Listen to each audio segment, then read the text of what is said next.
नमस्कार, मी सर्जेराव गायकवाड.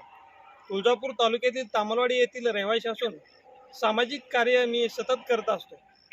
सध्या राज्यामध्ये शेतकऱ्याची परिस्थिती ही अधिक बिकट झालेली आहे. शेतकऱ्यांनी ज्या पैशाने कर्ज काढून उसनवारी करून पेरलेलं आहे, ते पेरलेलं उगवत नाही, उगवलेलं विकत नाही. त्यामुळे शेतकरी कर्जबाजारी होतोय.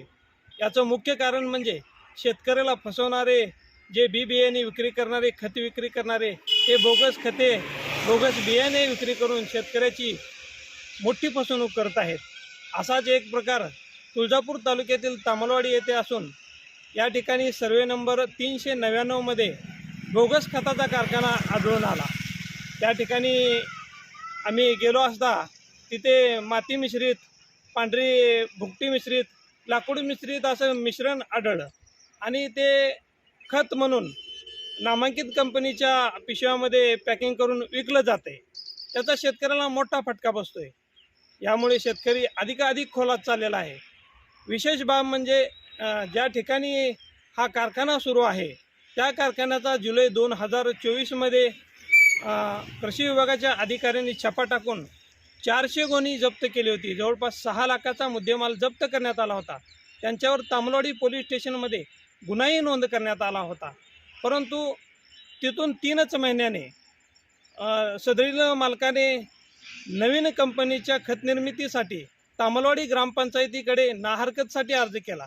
तामलवाडी ग्रामपंचायतीने नाहरकत प्रमाणपत्र दिले, ग्रामपंचायतीचा ठराव दिला, परंतु तो खत निर्मिती ओरिजिनल आहे का डुप्लिकेट आहे हे न बघताच त्यांनी ते नाहरकत प्रमाणपत्र दिले. नंतर आम्ही कारखान्याची चौकशी केली असता तिथे कुठल्याही प्रकारची सुरक्षा आढळली नाही. कामगारामध्ये कुठलीही सुरक्षा नाही. विशेष म्हणजे परप्रांतीय सर्व कामगार तिथे काम करतात. आणि महत्त्वाची बाब अशी आहे की धाराशिव जिल्ह्यामध्ये एका दिवसामध्ये 19 लाख वृक्ष लागवड करून एक जागतिक विक्रम करण्यात आलेला आहे. परंतु या ठिकाणी एकाच दिवसामध्ये हजारो टन लाकूड आणून या ठिकाणी कारखान्यासाठी वापरले जाते. ते लाकूड कुठून आणले जाते याची चौकशी संबंधित अधिकाऱ्यांनी करणे गरजेचे आहे. अशा या बोगस खतापासून शेतकऱ्यांचे अतोनात नुकसान होत आहे. शेतकरी आर्थिक संकटात सापडत आहे. विशेष म्हणजे ही खत निर्मिती ज्या ठिकाणी होते त्या ठिकाणी लॅबोरेटरीची सोय नाही, तिथे सुरक्षा यंत्रणा नाही, कुठलीही परवानगी घेतली आहे का, ही अनेक चौकशा त्या ठिकाणी अनेक प्रश्न उपस्थित होत आहेत. याकरता आम्ही हा बोगस खताचा कारखाना बंद करावा यासाठी मी माननीय जिल्हाधिकारी साहेब यांना लेखी निवेदन दिलेलं आहे.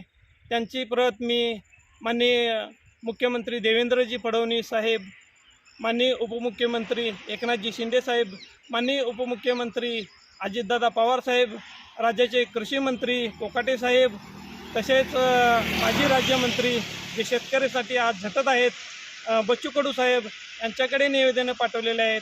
तसेच धाराशिव जिल्ह्याचे लोकप्रिय खासदार ओमराजे निंबाळकर, शेतकऱ्यांचे कैवारी कैलासदादा पाटील यांच्याकडेही निवेदन सादर केलेलं आहे. या सर्व प्रकारची चौकशी करून हा तामलवाडी येथे सुरू असलेला बोगस खताचा कारखाना कायमस्वरूपी बंद करावा व राज्यातील शेतकऱ्यांना एक दिलासा द्यावा अशी मी अपेक्षा करत आहे.